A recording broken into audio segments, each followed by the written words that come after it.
Bonjour et bienvenue dans Au cœur des hommes, un podcast qui aborde les relations amoureuses et pas que amoureuses, les relations tout court, sous le prisme de trois garçons. Je suis le 2 moi aujourd'hui. Je suis Pascal. Bonjour Pierre. Bonjour Arnaud. Pascal. Bonjour Pascal. Et qui est qui? Je suis Arnaud. Moi je suis Pierre. Très bien. Et comme ça les gens. Mais tu connais toi, tu as fait de la radio. Accessoirement, ouais. Enfin, j'ai été licencié. Toi aussi. Et donc voilà un podcast qui s'interroge sur les relations amoureuses. Donc pour ce faire, à chaque épisode, tous les 15 jours, nous sommes nous trois, Pierre et Arnaud, à recevoir un invité et ensemble on définit un sujet, on se pose des questions, on y répond et puis ça nous permet de creuser le sujet entre mecs et puis de permettre à celles et ceux qui nous écoutent d'avoir des éclairages et de savoir comment c'est quand on se parle, quand il n'y a personne d'autre pour nous écouter. On est libre. On est libre. Aujourd'hui, on est avec Eric. Salut Eric. Salut. Et Salut. On va parler d'un sujet, mais ce sujet, il est formidable. Ça s'appelle l'amour éternel. Ça n'existe pas. Arrête de spoiler, c'est sympa. Et voilà, c'était fini. Merci beaucoup. Merci bien. On se reparle dans 15 jours. Arnaud, tu as une question pour Bien introduire? oui. Déjà, je voulais savoir comment s'est passée la rencontre avec ton amour éternel. La rencontre s'est passée plutôt bien. Après, moi, je la coursais un peu, je l'ai fait tomber. D'accord. Elle avait Ok. quel âge Hashtag Elle MeToo. avait... Elle avait quel âge? Ça m'intéresse de savoir l'âge qu'elle avait. Elle avait 2 ans. 2 ans. Pardon. Attends. Parce que Là, il nous manque- ça devient vulgaire. On va avoir des problèmes. Oui. Comment on va faire? Et toi, t'avais elle quel avait âge? 2 ans. Et moi, j'avais 2 ans. Ah oui, d'accord. Bon, non, Wow. Mais attends, mais tu as su à 2 ans que c'était elle. Euh, Tu te souviens vraiment de cette rencontre? Je me souviens de la courser à la cour de la récréation, de vraiment aller la chercher, de me dire, j'ai envie d'être avec elle. C'est assez... Voilà. C'était ton premier amour? C'était... à cet âge-là, je sais pas si tu appelles ça vraiment de l'amour, quoi, en fait. C'était une première attraction, attirance vers... On va repartir au début déjà pour revenir sur la thématique. C'est quoi l'amour éternel? Comment tu le définirais là? Si on va parler d'amour éternel, comment tu le définirais? C'est la personne, en tout cas, où je sais que je veux finir ma vie avec elle. Ça, c'est sûr et certain. Et je sais que ce qu'on va transmettre, puisque j'ai des enfants, j'espère aussi Avec transmettre... Ouais, avec elle. C'est bien Non, de préciser. Et en plus, avec le parcours qu'on a eu tous les deux, c'était pas forcément facile et évident. Mais je pense que l'amour éternel, pour moi, je sais que c'est la personne aujourd'hui avec qui je veux finir mes jours, c'est sûr et certain. Sûr et certain. Mais D'accord. du coup, excuse-moi Pascal, mais du coup, depuis que tu es avec elle, depuis que vous avez 2 ans, t'as jamais rencontré personne d'autre? T'as jamais pu te dire, tiens, en fait, je me suis peut-être trompé ou En fait, on s'est mis ensemble quand on avait une vingtaine d'années à peu près. Ah, d'accord. Et par contre, ça a toujours... Ça veut dire que pendant 18 ans là, ça a serré. T'as travaillé. 4 Ah ans, ouais. 5 ans, 6 ans. Là, il s'est lâché quoi. J'ai découvert d'autres choses, exactement. Je peux pas rebondir. Non, il ne faut pas.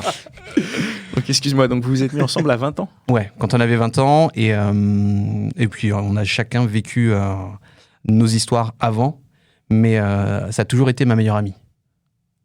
Donc en fait, à 2 ans, vous vous rencontrez. Enfin, en gros, à 2 ans, tu la courses, donc peut-être que vous vous rencontrez avant. Il y a une amitié qui naît, mais comment ça s'est entretenu? C'est-à-dire, vous habitiez dans le même quartier, vous avez été toujours dans la même classe. Comment ça se fait? Comment Ouais, c'est possible? Ça, cette proximité, elle est liée au fait on était ensemble pas très loin, on était toujours à la même classe jusqu'en primaire, on a toujours... mes parents, avec ses parents, se connaissaient aussi, donc on a toujours été ensemble pour les sorties, pour les goûters, tout ça. D'accord. Les anniversaires, tout ça. Donc en fait, tu sais que c'est éternel parce que vous avez eu cet entretien amical avant de passer à autre chose. Bah ouais, parce que tu vois, moi aujourd'hui, je suis pas certain que si tu me dis est-ce que l'amitié entre un homme et une femme, ça existe, il y a forcément quelque chose qui après va au-delà de simples liens d'amitié. Donc l'amour éternel, c'est finalement de l'amitié aussi. Parce que tu sais quand Ouais. tu auras 85 ans, ça va plus être le sexe. Hein. Non mais Viagra. non, puis il y a des objets. Mais ouais, c'est intéressant avec ta remarque sur l'amitié. Donc c'est parce que c'était ton ami. Ouais, ma meilleure amie même. C'était ta meilleure amie. Ouais. Et aujourd'hui, c'est toujours ton ami. C'est toujours ma confidente, c'est toujours mon ami. Au-delà de ça, ouais, c'est la personne avec qui je peux partager tout ce que j'ai besoin de partager. Après, est-ce que la relation qu'on a aujourd'hui est-ce qu'elle permet de pouvoir dire tout librement de manière je pense qu'avec tout ce qu'on a vécu ensemble, il y a peut-être des éléments, des sujets qu'on va aborder différemment. Mais c'est vrai que c'est aujourd'hui la personne avec qui je me confie. Elle sait tout de moi, tout ce que je ressens, tout ce que je peux vivre, toutes mes émotions. Et réciproquement ? Ouais, je pense, j'espère en tout cas. C'est qui a commencé à avoir envie de sexe en premier ? Non, parce que l'amour éternel a commencé à 20 ans alors que vous vous connaissiez à 2 ans. Il y a bien eu... C'est une bonne question. J'en sais rien. Comment c'est venu, ouais. Je pense que c'est venu comme ça, naturellement. Je pense que. Et c'était ta première expérience sexuelle ou non? Ah d'accord. Donc quand même à l'adolescence, t'as eu d'autres histoires avec d'autres. Histoires. Après, tu peux les compter sur le doigt d'une main, mais. D'accord. Ouais. Mais tu peux. Ouais. J'ai eu d'autres personnes avant. Et elle aussi de son côté? Oui. Ouais. Et donc vous avez eu ces histoires chacun de votre côté. Vous vous êtes retrouvés vers 20 ans? Ouais. Comment ça s'est passé Enfin, comment t'es passé de c'est ma meilleure amie à déjà étape numéro 1, on se roule des pelles quoi. C'est un peu exactement ça qui s'est passé en plus. Mais c'est pas forcément la première étape, mais après c'est chacun commence avec ce qu'il veut. Ah pardon, excuse-moi, je suis d'un classicisme désespérant, vraiment. Je suis désolé pour tous ceux qui et toutes celles qui se sont dit bah oui tu peux commencer autrement. Oui c'est vrai, excuse-moi. Donc peut-être oui, pas d'ailleurs de généralité hein. Comment pas de généralité par quoi ça a commencé alors? Ça a commencé moi j'avais terminé une relation avec une autre personne et du coup quand j'ai terminé avec cette personne j'ai tout de suite été la voir et je lui ai dit ce que je ressentais vraiment et que je voulais vraiment que ça soit maintenant et puis elle aussi je pense qu'elle était prête à ce moment-là et c'est voilà, au bas de la porte, elle a ouvert sa porte, je lui ai dit, bah voilà, tout ce que je ressentais, et puis on s'est embrassés, et ça a commencé là. Tu t'es rabattu sur elle, quoi. Non, mais je suis désolé. Moi, je trouvais ça hyper beau. Non, mais c'est très beau, mais t'es dans un... Enfin, excuse-moi, c'est parce que ça m'est jamais arrivé. Donc voilà, puis moi, l'amour éternel... Ouais, non, mais voilà. je crois pas du tout. Comprends. Mais tu te sépares d'une fille, et en gros, c'est comme si c'est un peu ton réconfort aussi. T'étais plus rassuré d'aller vers elle. Non, parce que je pense que c'était... C'était prévu, en fait. L'autre, bon, elle était là comme ça, mais... Je pense qu'intérieurement, au fond de moi, je savais que ça allait se terminer forcément comme ça. Qu'on allait se retrouver à un moment donné, que c'était... je savais pas quand. Et là, à ce moment-là, je me suis dit, c'est maintenant. D'accord. On peut tirer une conclusion de cela en se disant que la friendzone peut aboutir à quelque chose au bout de 18 ans? Est-ce que c'est vraiment de la friendzone?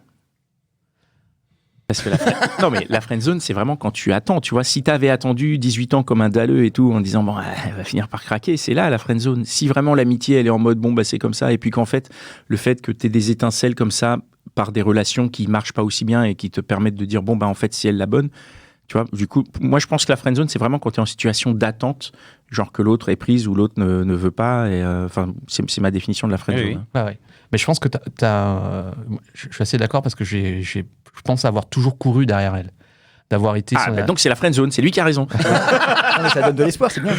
Et je pense que quand je réfléchis à la situation avant, quand j'étais ado, etc., est-ce qu'à des moments où je me suis dit, bah, allez, je vais être par défaut son meilleur ami pour quand même garder le lien, essayer de voir si à un moment donné, il y a peut-être moyen? Peut-être qu'inconsciemment, je pense que oui. Avec tous les sentiments que j'avais, je me suis dit, non, c'est pas possible, ça peut être que elle. Pourquoi elle veut pas? Et je pense que j'ai toujours voulu courir après elle et voilà. Je pense que je pense que je l'ai eu à l'usure en fait. Ah là là, Il continuait de la courser en fait. Bravo. Est-ce que alors là, on est en train juste de se dire que ton amour est éternel, mais est-ce que le sien, il est comment? Tu le sais, tu en as déjà discuté. D'ailleurs, tu lui as déjà dit à toi tu lui as déjà dit à elle que ton amour était éternel? Pas directement. Ouais, c'est bien. Pardon, c'est bien. Non, mais c'est chaud, moi ça me ferait flipper. Mais oui, c'est ça. Je suis bloqué. C'est ça. Mais l'amour éternel, on peut le faire si on trompe. Pardon, j'ai pas compris. Tu peux rester avec quelqu'un très très très très longtemps Si tu le si trompes. tu peux voir d'autres personnes. Moi, j'ai besoin un peu de. Ah, je valide complètement ta théorie. Bien sûr, je fais le dubitatif c'est 2 pas- secondes pour l'apparence. C'est mais, juste parce que est-ce que dans cette idée-là d'éternel, il n'y a pas un moment où non pas que tu as fait le tour, parce que j'imagine que tu peux toujours découvrir. Après, en plus, moi, si je peux rajouter juste un truc par rapport à ce que tu dis, amour, tromper, ça n'a rien à voir. Hein. Tu peux tromper et aimer. pas de Je veux dire, sentiment. le sexe, c'est voilà, c'est ça. Mais alors- Effectivement, c'est. L'amour éternel, c'est un escape game, c'est ça? Eh ben voilà. J'ai pas trouvé la dernière clé, putain. Allô, le maître du jeu. Donc toi, tu lui as pas dit que tu étais en mode amour éternel, que tu pensais, que ce que tu ressentais à ce niveau-là, que c'était éternel, que quoi qu'il arrive, tu l'aimeras. En fait, c'est ça, hein, puisque la définition d'éternel, c'est ça, hein, qui est Ouais. sans commencement ni fin. Donc Ouais, je pense que ce qu'on vit, ce qu'on a vécu et ce qu'on vit, et ce que j'espère qu'on va continuer à vivre, c'est que ça va rester. Je pense que je suis quelque part très romantique et je me dis que ça va rester dans le temps et que ça va être quelque chose de très beau, comme un super film, quelque chose avec un truc incroyable. Et au quotidien, je pense que tous les jours, en tout cas personnellement, je me le dis. Je me dis, waouh, j'ai la chance de la voir, je la trouve aujourd'hui encore très très belle. Je trouve qu'elle est incroyablement forte. C'est un pilier. Sans elle, je me dis, ouais, je serais complètement perdu. Mais vraiment, vraiment. Non, mais je trouve ça très beau. Après, est-ce qu'on se voile pas un peu la face aussi en se rassurant de cette éternité de l'amour qu'on a trouvé? Non, je sais pas. C'est une question. Hein, Ah ouais, c'est vraiment, on remet pas en cause, mais c'est juste moi, je me pose la même question. Tu as mis les mots dessus, ouais. Sur le côté, Parce que t'es bien, en fait, t'es à l'aise, t'es bien, c'est là où tu sens que tout se passe correctement, donc t'as envie que ce soit éternel. Après, que ce soit une réalité, c'est tout autre chose, et puis on se rassure aussi là-dessus. Et puis quand t'es pas bien, en fait, t'as envie aussi que ce soit éternel à ce moment-là. Ça arrive. Pardon, vas-y Arnaud. Il y a un point qu'on n'a pas précisé, c'est quel âge tu as. Est-ce que tu as 22 ans? Est-ce que tu as 32 ans? Est-ce que tu as 42 ans? Parce que c'est pas la même histoire déjà. On la voit sa tête. J'ai 42. Voilà. Donc Merci. ça veut dire que ça fait déjà 22 ans. Non, ça fait 40 ans qu'il la connaît. Oui, 40 Oui, mais ans ça fait qu'ils 22 ans ensemble. qu'ils sont ensemble. 22 ans qu'il a scoré. Ouais, Voilà. C'est ça. Mais c'est pas la Mais même. ça fait 40 ans qu'il la harcèle dans la cour, là, hein, à tirer les cheveux. Tu veux sortir avec moi? Ça continue. Ouais, je suis lâché, désolé. Non, mais c'est magnifique. Ça veut dire 40 ans d'amour. C'est déjà, c'est magnifique. En tout cas, aujourd'hui, j'ai tout ce qui est tous les signes, tout ce qu'on se dit, tout ce qu'on se partage aujourd'hui, tout ce qu'on a vécu, parce on a vécu ensemble des choses pas évidentes, des choses compliquées.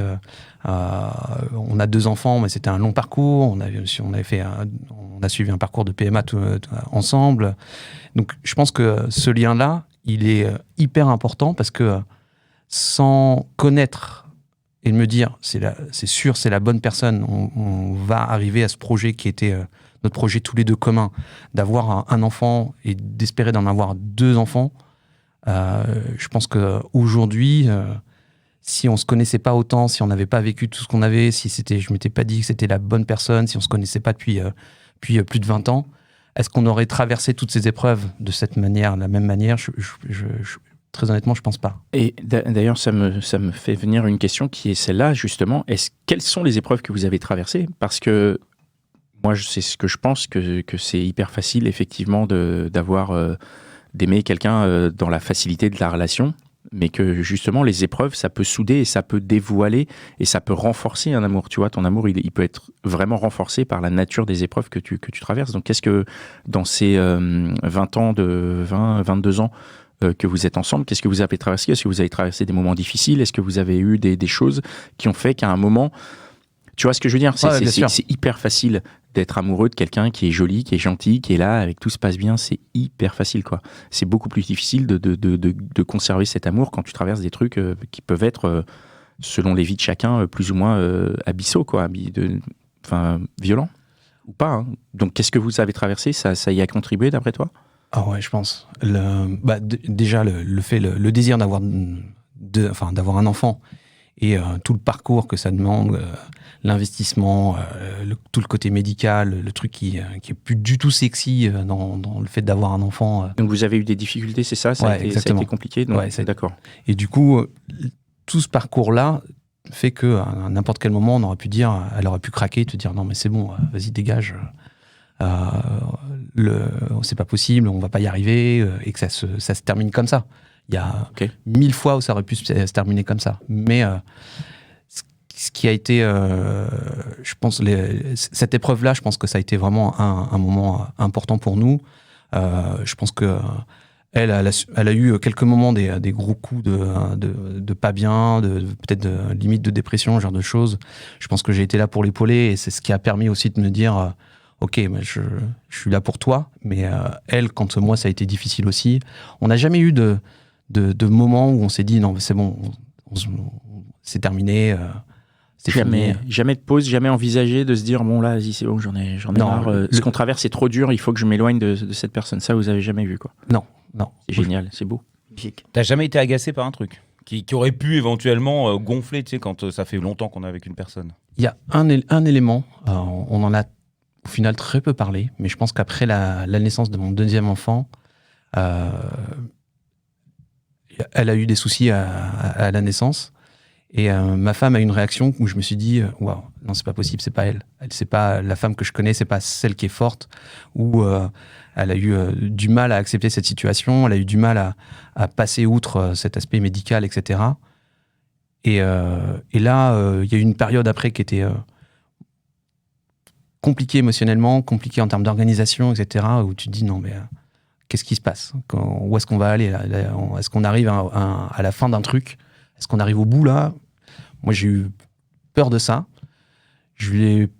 On en a au final très peu parlé parce qu'elle a pris les devants. Elle a réussi à aller à prendre sur elle, à travailler là-dessus. Et aujourd'hui, je me dis waouh, elle est encore super forte d'être sortie de ça, d'être encore présente aujourd'hui, de se dire voilà, d'être super bien, d'être bien dans sa peau. Et je pense que aujourd'hui, je sais pas si elle me le dit de cette manière-là, mais je sais pas si elle pense que c'est quelque chose d'éternel. Moi, j'ai souvent, je lui dis, je sais pas si j'hésite encore, je sais pas si c'est la bonne, mais je pense qu'elle sait que quand j'en plaisante et que je sais que c'est forcément elle, quoi. C'est quoi les ingrédients qui font que cette histoire est éternelle, selon toi, et selon elle, d'ailleurs? Waouh, c'est une super question, ça. J'essaye. Ça ne m'arrive pas souvent, mais des fois j'ai un écart de génie comme ça. Je pense qu'on se comprend. Elle n'a pas besoin de me dire 2 mots pour comprendre dans quel état je suis. Moi, je pense que dans certains moments aussi, je pense qu'il y a beaucoup de confiance. On se ment pas, on est sur une relation qui est super, je dirais, sur des bases de franchise, d'écoute. Voilà, je pense que ça, c'est un des points qui fait que on se comprend, on se parle beaucoup. Je pense qu'on se parle beaucoup, et ça, c'est hyper important. Ce qui fait la relation éternelle, c'est peut-être aussi le fait que vous ayez été, j'arrive pas à faire cette phrase, amis pendant longtemps. Voilà, on va se cantonner à ça. Du coup, vous vous connaissez plus qu'en tant qu'amant ou en tant que couple, quoi. Bah, je pense que tu as raison. Je pense que cette amitié, ces fondements qu'on a mis ensemble, je pense que c'est eux qui font qu'aujourd'hui, je me dis, ouais. Parce que quand t'es ami, tu te permets plus. C'est-à-dire que tu peux faire des vannes, tu peux être toi-même un peu plus, Ouais. tu peux aussi mater des meufs, tu vois ce que je veux dire. Il y a beaucoup d'échanges. Peut-être que c'est ça qui fait qu'après, si tu te mets en couple, bah, vraiment, on te connaît bien. T'as pas caché qui t'étais vraiment, quoi. Et donc, si la personne est là, elle sait aussi. Oui. On connaît très bien nos travers. Donc ça... Elle a vu. Non, mais c'est vrai, du coup, c'est pour revenir à ce que tu disais sur la friendzone, c'est bien. Ça veut dire que la friendzone, finalement, c'est une bonne chose. tu vois, c'est une période un peu d'observation. Dans ce cadre-là, oui. On dit, il est comme ça, est-ce que je pourrais encaisser le truc dans le cadre d'une relation? Et inversement, dans les deux sens, pareil, tu peux aussi, toi, te dire, voilà, effectivement, pendant toutes ces années, ça a consolidé tes sentiments et tes projections de sentiments sur cette personne. Donc finalement, c'est du bon, la friendzone. Dans ce cadre-là, oui. Dans ce cadre-là, oui. Ça aboutit, tu vois. Parce que attendre 20 ans, bon... Ouais, à 20 ans, ça va, t'as que ça à faire. Oui. Ouais. Puis il n'a pas que attendu. Il y a eu quelques petites expériences, c'est ça. Histoire de se faire la main, quoi. Et puis comme ça, elle a pu observer ses expériences en disant ouais, là, il est nul. Je m'attends à rien là-dessus. Est-ce que c'est pas angoissant, un truc qui n'a pas de fin? Toi, ça te... Tu vois, c'est comme la vie éternelle, quoi. Tu te dirais, putain, c'est chiant, quoi. Non?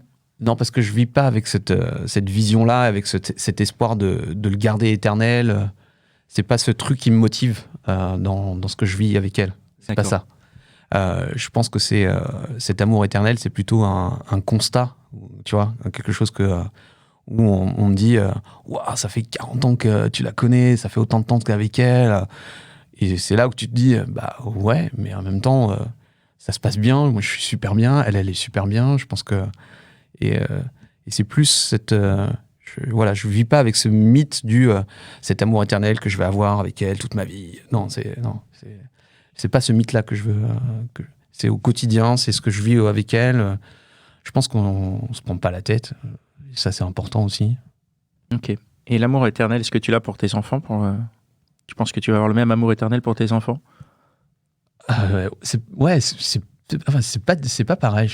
Pour ceux qui ont des enfants, c'est un amour qui est différent, quoi. C'est un amour où des fois tu te dis bon, là il me gonfle quand même un peu. C'est-à-dire que tu dis ça de tes enfants, mais jamais de ta meuf. Jamais. Ah, la chance. C'est parce qu'elle va écouter. Le téléphone sonne. Ah, dommage. Alors, les enfants n'écouteront pas de toute façon. Pas Donc pour toi, l'amour fini. Ok, très bien. Ouais, mais non, cet amour éternel pour les enfants, c'est pas le même amour, c'est pas le même, tu ressens pas la même chose, mais enfin, tu sais que ça va rester quoi qu'il arrive. C'est l'hérédité, c'est ton sang, c'est tes gènes, tu sais qu'il y a quelque chose qui est déjà posé comme éternel quelque part, tu vois. D'accord. On parlait des enfants. Est-ce que vos parents respectifs ont joué un peu un rôle dans votre histoire en alimentant peut-être votre proximité, votre amitié, etc. Ouais, je pense qu'on est tous les deux éduqués un peu de la même manière, famille catho, avec tu sais, les principes qu'on peut avoir de ce genre de famille dans les années 80. Voilà, c'est soit un bon garçon. Mes parents viennent de l'île Maurice. Ils ont une éducation très, très religieuse. Moi, je suis pas du tout religieux, mais... Il faut être un bon garçon, alors. Tu vois, ça, c'est un truc hyper important. Ma mère, elle me le dit, tu vois, il faut être un bon garçon. Je sais pas ce que c'est encore aujourd'hui, mais faut être Ne nous regarde pas comme ça. Hein. Alors, effectivement, il n'y a pas ici. Non, il n'y a pas de bon garçon ici. Ok. Et moi, est-ce que de croire aussi que c'est éternel, c'est pas quelque part être possessif aussi, avoir l'impression qu'elle elle t'appartient et elle est à toi? D'accord. Pas mal. C'est pas... Ouais, non, j'ai pas ce côté possessif. Je pense que je l'aime assez. Si jamais, tu vois, demain, elle vient me voir en me disant en fait, j'ai rencontré quelqu'un, c'est terminé. Je pense que j'aurais... Je sais pas comment je vais réagir, en fait. Je me projette pas. Mais tout ce que je veux, en tout cas, ça, c'est une certitude. Je veux qu'elle soit bien, qu'elle soit heureuse. Et c'est vrai que ça peut paraître bizarre, mais c'est chouette. Vivre aujourd'hui, tu vois, toute ma relation que j'ai pu avoir, c'est vraiment autour de si elle se sent bien, je me sens bien, et si je me sens bien, elle va le sentir bien. Ça, c'est beau. C'est beau, exactement. C'est beau. Bon, je vais me pendre. Tout foiré. Merci beaucoup. Vous avez d'autres questions? Non. Eh ben, écoute, merci beaucoup, Eric, d'être venu partager ça à notre micro. Merci Bravo. beaucoup. Et on te souhaite encore plein d'années d'éternité, au moins 42. J'espère. Et voilà, merci les gars pour Merci, cet Pascal. épisode. Merci à vous Pascal, qui nous merci, écoutez. N'hésitez pas à vous abonner à notre fil de podcast, quelle que soit l'appli de podcast sur laquelle vous nous écoutez. N'hésitez pas à nous rejoindre sur le compte Instagram Au Cœur des Hommes Podcast et à nous contacter si vous voulez participer, s'il y a des questions, si vous voulez rejoindre. Welcome quoi. Ouais, je suis célibataire, hein, j'en profite, je fais un petit message. Voilà, nous avons un célibataire dans l'équipe. Et on se retrouve sur Instagram. Allez, à bientôt. Ciao. À bientôt. Très bon.